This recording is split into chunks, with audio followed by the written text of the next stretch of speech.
कभी पंजाब के अंदर अमृतपाल मैरो 3-3 किलो की सुंदर दस्तार, निहंग सिंह का बाणा, औरत का गला ही गोड़ देते हैं।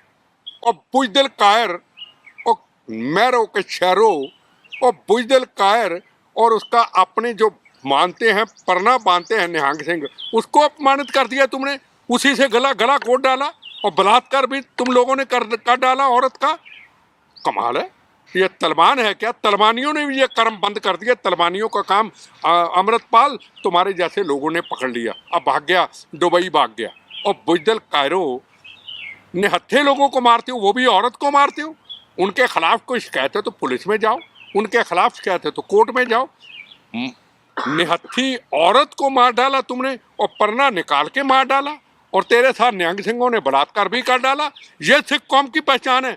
और स्पोर्ट करने वाले याद रखें, सुंदर 2-2 किलो की दस्तार पहन के जिनको लोग संत का रूप मानते हैं, जो उनका सपोर्ट करते हैं, याद रखना। ओए याद रखना, तुम गुरु महाराज का अपमान कर रहे हो। तुम इस पगड़ी जो गुरुओं ने, महाराज ने कुर्बानी शहादतों से, तपों जपों से दी, उसका तुम अपमान कर रहे हो। सिख कौम मानवता की रक्षा के लिए सजाई गई, मजलूमों को बचाने के लिए सजाई गई। तुमने औरतों का कत्लेआम शुरू कर दिया।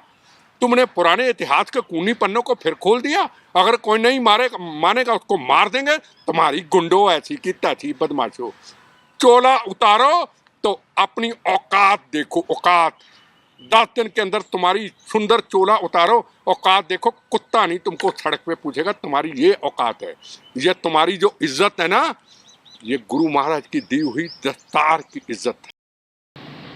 अमृतपाल सिंह मैरो को लेकर जो इस समय में पंजाब के हालात बने हुए हैं, क्योंकि उन्होंने अभी कमल कौर भी जो एक मतलब इन्फ्लुएंसर थे, उनका कत्ल किया, और कत्ल करने के बाद वो यहाँ से दुबई भाग गए हैं। और जिस समय कत्ल किया गया उस समय उन्होंने गुरु का बाना पहना हुआ था। इसको लेके बिट्टा जी का दर्द छलका। उनका कहना है कि उन्हें ये जो काम कर रहे हैं ये गुरु का बाना पहनकर नहीं करने चाहिए, क्योंकि गुरु के बाने की इज्जत के कारण ही सरकारें उनके साथ नरम रवैया अपनाती हैं, जिसका वो नाजायज़ फ़ायदा उठा रहे हैं। अगर उनको लगता है कि वो कुछ कर सकते हैं तो उन्हें भागना नहीं चाहिए था। ये कायरता है। और गुरु के बाना उतार के देखें, फिर उनको पता लगता है। जिस तरह से गुरु के बाने का अपमान है, उनको इस तरह से नहीं करना चाहिए।